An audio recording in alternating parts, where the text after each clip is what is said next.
Hello,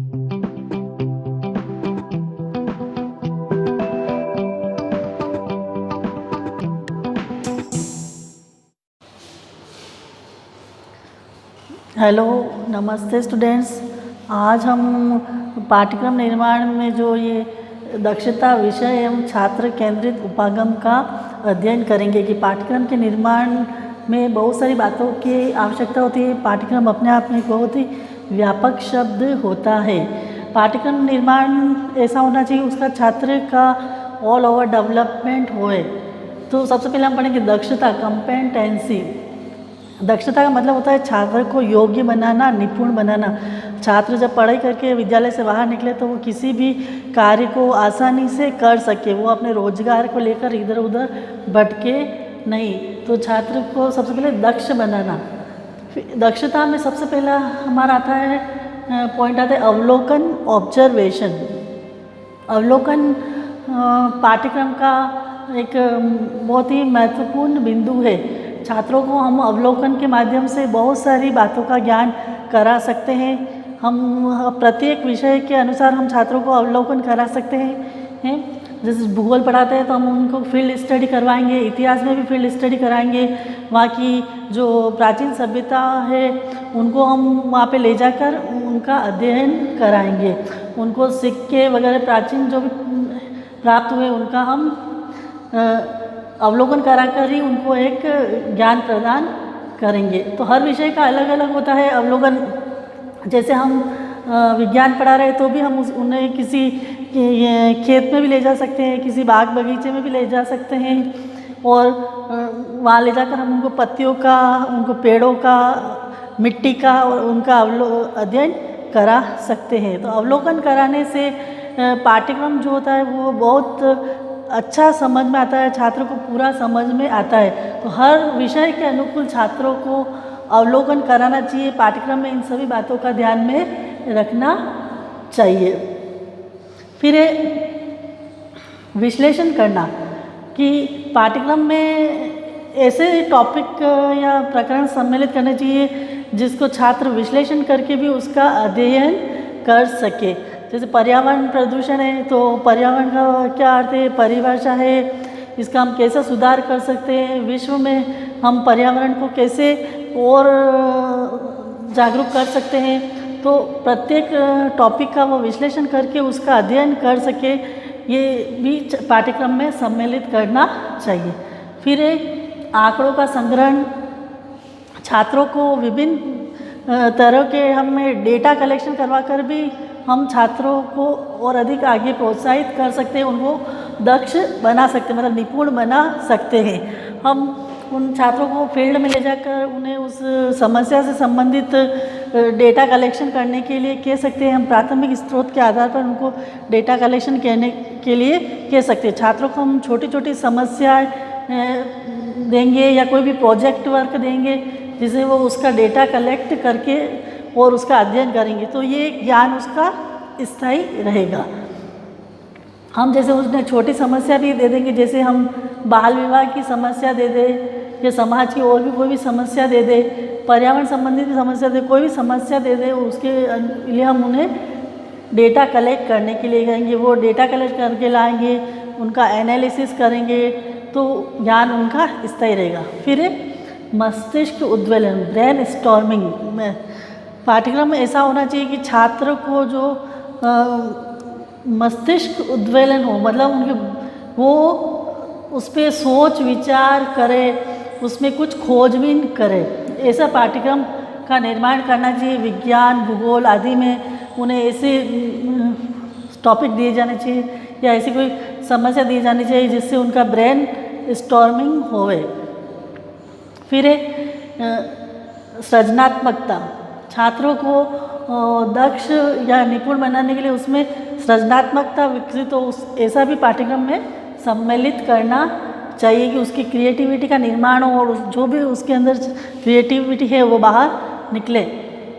तो छात्रों के लिए पाठ्यक्रम में जैसे भूगोल है तो उसमें हम मानचित्र बनाना, मानचित्र भरवाना, उनको फील्ड स्टडी कराना। विज्ञान है तो उनमें विभिन्न प्रकार के प्रयोग करवाना, लैब में ले जाकर विभिन्न जीवों का उन्हें अध्ययन कराना लैब में ले जाकर। तो हर विषय की प्रकृति के अनुसार उसमें सृजनात्मकता विकसित होनी चाहिए। पाठ्यक्रम निर्माण करते समय हमें इन बातों को ध्यान में रखना चाहिए।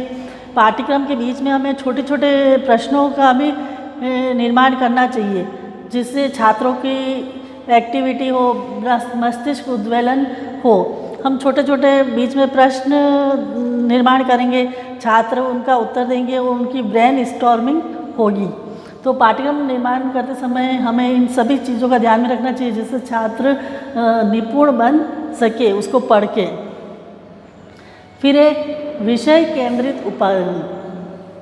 पाठ्यक्रम निर्माण में सबसे पहले हमें सब्जेक्ट को ध्यान में रखना चाहिए। सबसे पहले विषय का उद्देश्य बनाना चाहिए, एम्स ऑफ सब्जेक्ट। हम जो भी सब्जेक्ट पढ़ाने जा रहे हैं उस सब्जेक्ट का क्या उद्देश्य है। हर विषय का उद्देश्य, एक सामान्य उद्देश्य होते हैं, विशिष्ट उद्देश्य होते हैं। सामान्य उद्देश्य अपने आप में बहुत ही बड़े होते हैं, उसमें पूरे सब्जेक्ट का उद्देश्य उसमें सम्मिलित होता है। और जब हम किसी पाठ योजना का निर्माण करते हैं तो हम विशिष्ट उद्देश्यों का निर्माण करते हैं। इसमें ज्ञान, अवबोध, ज्ञानोपयोग, कौशल, अभिरुचि, अभिवृत्ति आदि उसका हम उद्देश्य बनाकर पाठ का निर्माण करते हैं कि इससे निर्माण से छात्र के ज्ञान पक्ष का विकास होगा, उसको बोध स्तर का विकास होगा, उसकी अभिरुचि विकसित होगी, उसके इससे क्या दृष्टिकोण बनेगा। तो पाठ्यक्रम निर्माण करते समय छात्रों के साथ साथ विषय का भी ध्यान में रखना चाहिए। जैसे विज्ञान है, उसके उद्देश्य निर्धारित करने चाहिए कि विज्ञान को पढ़ाकर छात्रों में किन किन बातों का विकास होगा। सामाजिक पढ़ाएंगे तो उससे किन किन बातों का विकास होगा। तो सब्जेक्ट के उद्देश्य सबसे पहले निर्माण करने चाहिए, फिर ही उस टॉपिक को, उस सब्जेक्ट को अपने करिकुलम में डालना चाहिए।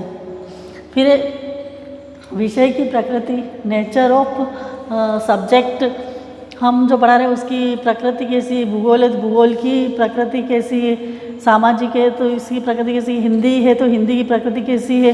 तो उसके अनुसार हम उसका अध्ययन कराएंगे और उसको पाठ्य योजना में सम्मिलित करेंगे।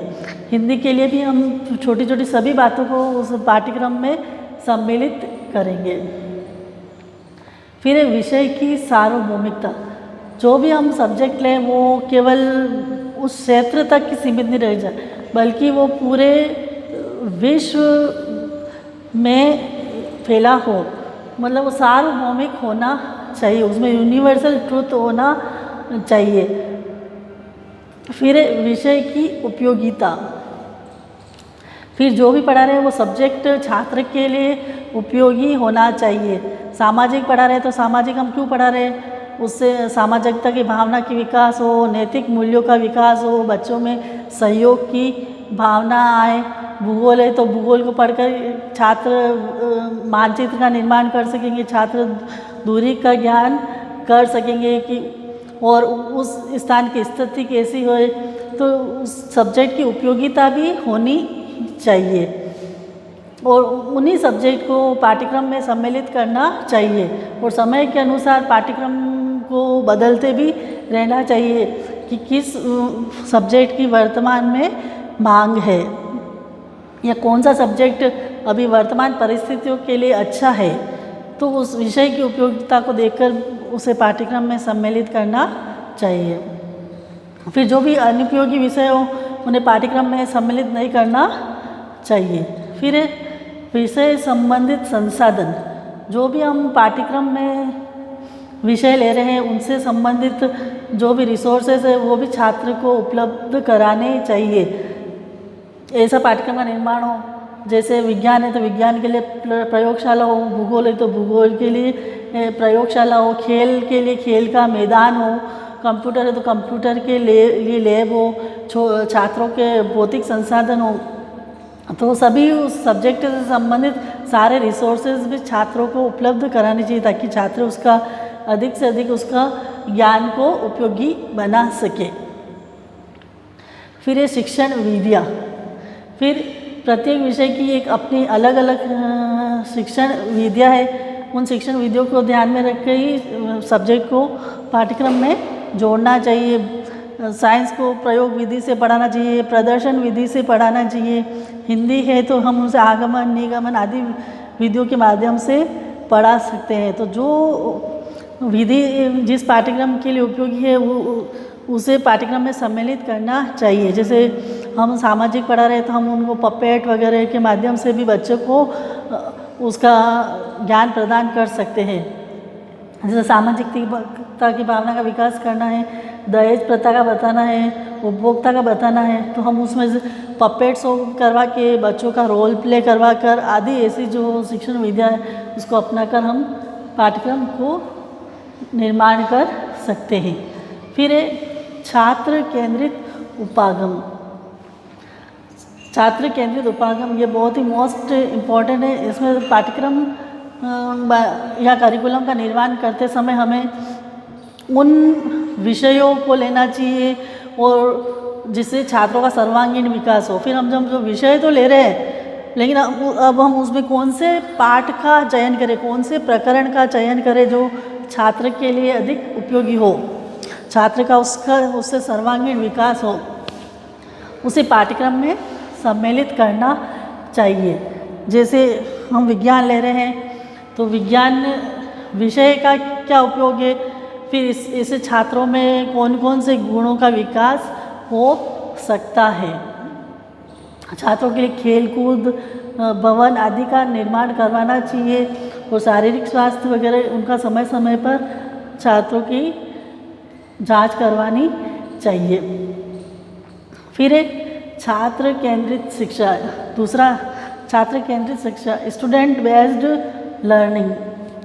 जो भी पाठ्यक्रम का निर्माण किया जाए या लेसन सम्मिलित करते हैं उसमें छात्रों का ध्यान में रखकर ही निर्माण करना चाहिए। उसमें छात्रों की जैसे मनोविज्ञान है, उनकी शिक्षण विधियाँ है, विषय का उपयोग है, सभी कुछ ध्यान में रखकर छात्र को ध्यान में रखकर ही पाठ्यक्रम का निर्माण करना चाहिए और उन्हीं विषयों को सम्मिलित करना चाहिए। पाठ्यक्रम जैसे कक्षा के अनुसार, बच्चों की आयु के अनुसार निर्धारित करना चाहिए। छोटे बच्चे हैं तो उनके लिए अच्छी रोचक बुक का निर्माण करना चाहिए, छात्रों को देखकर उसमें इंटरेस्ट पैदा होवे, तो ऐसे पाठ्यक्रम को सम्मिलित करना चाहिए। फिर ये छात्रों की क्रियाशीलता एवं रुचि को महत्व। इस पाठ्यक्रम में हमें ऐसे विषय सम्मिलित करने चाहिए जिसमें छात्रों की क्रियाशीलता विकसित होवे और उनकी रुचि बढ़े। सबसे पहले छात्रों की रुचि का ध्यान में रखना चाहिए, बच्चों की रुचि का पता लगाना चाहिए, रुचि को जानकारी पाठ्यक्रम का निर्माण करना चाहिए कि इस स्तर के बच्चे हैं, इस आयु के बच्चे हैं, तो इनमें क्या रुचि होगी, उसी के अनुसार उसे पाठ्यक्रम में सम्मिलित करना चाहिए।